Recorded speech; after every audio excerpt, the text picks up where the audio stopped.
শুধু এতটুকু বলবো, এরা নারী বান্ধব নয়, এরা পতিতা বান্ধব। ঠিক কিনা চিল্লাই বলেন? এরা নারী বান্ধব নয়, পতিতা বান্ধব। নারী যদি অধিকার দিতে মনে চায়, তাহলে আমি বলতে চাচ্ছি, নারীদের পতিতাবৃত্তি বন্ধ করে দিয়ে তাদেরকে একটা মর্যাদাপূর্ণ কাজে তারা যেন অংশদারিত্ব গ্রহণ করতে পারে, তারা যেন স্বাভাবিক জীবনে ফিরে আসতে পারে, সেই ব্যাপারে উদ্বুদ্ধ গ্রহণ করা হোক। ঠিক কিনা বলে? সে একটা কমিশন গঠন করা হোক, মেয়েরা যেন ওই বাজে দিকে না যায়, তারা যেন ভালো কাজের দিকে উদ্বুদ্ধ হয়, উদ্বুদ্ধ হয়, সেভাবে কমিশন গঠন করা হোক। না, এই কমিশন গঠন না করে তারা সেখানে অবৈধ কাজ করবে, জেনা করবে, ব্যভিচার করবে। জেনা ব্যভিচার করলে যে আপনি খারাপ দৃষ্টি দেখেন, সেটা যেন দেখতে না পারেন, তাকে লাইসেন্স দেওয়া হবে, সেও আপনার মতো শ্রমিকের মর্যাদা পাবে। হিন্না সারেকার নাউজুবিল্লাহ। এটা কি এই সমাজ প্রথার বিরুদ্ধাচরণ নয়? এটা কি আল্লাহ পাকের কোরআনের বিরুদ্ধাচরণ নয়?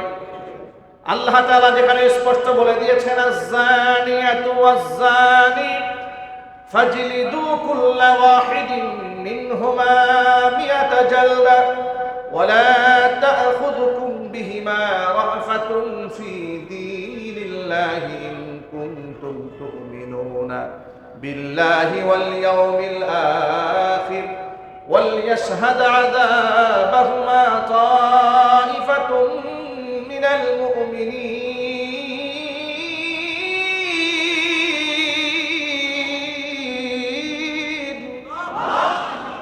আল্লাহ পাক বলেছেন, আয-যানিয়াতু ওয়াজ-যানি, নারী পুরুষ যদি অবিবাহিত হয়, ফাজলিদু কুল্লা ওয়াহিদিন মিনহুমা মিয়াতা জালদা, এরা যদি জিনা ব্যভিচার করে প্রমাণ পাওয়া যায়, তাহলে এদের প্রত্যেককে নারী এবং পুরুষে 100 করে বেত্রাঘাত করবে। খবরদার, এদেরকে পিটাবার সময় ওয়ালা তাখুযকুম বিহিমা রা'ফাতুন, এদের ভিতরে শাস্তি প্রয়োগ করতে গিয়া অন্তরের মধ্যে যেন মায়ার উদ্রেক না হয়, এমন যেন না হয় একেবারে অল্প বয়সের মেয়ে না হয় একটা অন্যায় করে ফেলেছে, এতগুলো মাইর দেব, মায়া লাগে অন্তরে।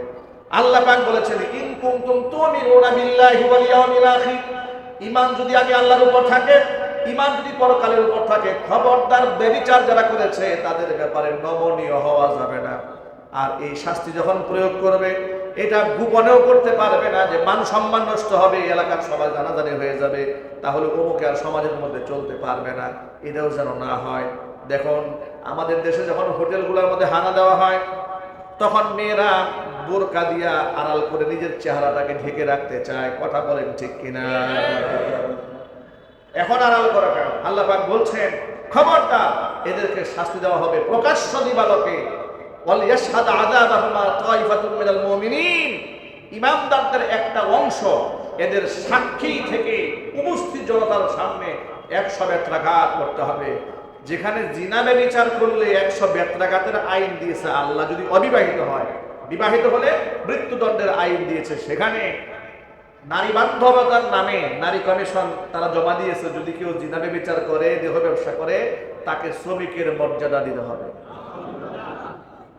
আল্লাহ পাকের কোরআনে কারীমের আয়াতের সুস্পষ্ট লঙ্ঘন, এটা ডক্টর মোহাম্মদ ইউনূসের কাছে তারা জমা দিয়েছে। এবার আমি আপনাদের কাছে জিজ্ঞেস করতে চাচ্ছি, এই আইন বাংলাদেশে বাস্তবায়িত হোক, এটা আপনারা চান? এটাকে আপনারা হতে দেবেন? ডক্টর মোহাম্মদ ইউনূসকে বলছি, অসংখ্য শহীদের রক্তের বিনিময়ে আপনি এই জায়গাটায় বসে আছেন। যদি শহীদের রক্ত না দিত, তাহলে আপনি আসামির কাঠগড়ায় দাঁড়িয়ে থাকতে, সরকারের চেয়ারে বসে থাকতে পারতেন না। এই নারী কমিশন আপনার কাছে কমিশন পত্র জমা দিয়েছে, তারা প্রস্তাবনাগুলো দিয়েছে মূলত আপনাকে জনবিচ্ছিন্ন করে দেওয়ার জন্য। এই সমস্ত নারীবাদীরাই বিগত বছরগুলোতে আওয়ামী জাহিলিয়াতের সময় আওয়ামী লীগের সরকারকে, এরাই ভারতের বন্ধুত্বের খাতিরে তৈরি করে বন্ধুত্বর হাত বাড়িয়ে দিয়ে পশ্চিমাদের কাছ থেকে তাদেরকে ভালো বানাবার জন্য গোটা জাতির কাছ থেকে যেভাবে তারা বিচ্ছিন্ন করে দিয়েছে, এরা আপনাদেরকেও রাষ্ট্র থেকে বিচ্ছিন্ন করার ষড়যন্ত্র চালাচ্ছে। অনতিবিলম্বে এই নারী কমিশন বাতিল করতে হবে। ঠিক কিনা বলেন? প্রস্তাবনা যা দিয়েছে এগুলা সব ডাস্টবিনে ছুঁড়ে মারতে হবে। শুধু ছুঁড়ে মারলে হবে না, এই নারী কমিশনের সাথে দায়িত্বশীল প্রত্যেকটা নারীকে গ্রেফতার করে রিমান্ডে নিয়ে জিজ্ঞেস করতে হবে কাদের এজেন্ডা বাস্তবায়ন করতে চাচ্ছে।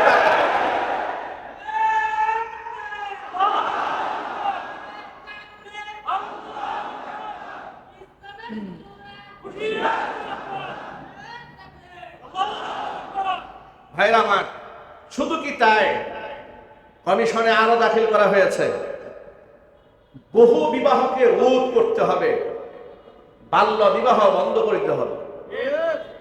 আমি আপনাদের জিজ্ঞেস করছি, বাল্য বিবাহ বেশি ক্ষতিকারক নাকি বাল্য প্রেম বেশি ক্ষতিকারক? সবাই জুড়ে বলেন। বাল্য বিবাহ নিয়ে এত মাথা ব্যথা, বাল্য প্রেম নিয়ে মাথা ব্যথা নাই কেন? একেবারে ক্লাস 6 থেকে শুরু করে স্কুল, কলেজ, বিশ্ববিদ্যালয়, এমনকি মাদ্রাসা পর্যন্ত ভাইরাস ছড়িয়ে পড়েছে। কথা বলতে হবে, ঠিক নেবে ঠিক। এই ভাইরাস যে ছড়িয়ে পড়লো, অবৈধ মেলামেশা হচ্ছে, জেনা ব্যভিচার হচ্ছে, অবৈধ প্রেম হচ্ছে, সেগুলো বন্ধের কোনো কমিশন নাই, কোনো আইন নাই।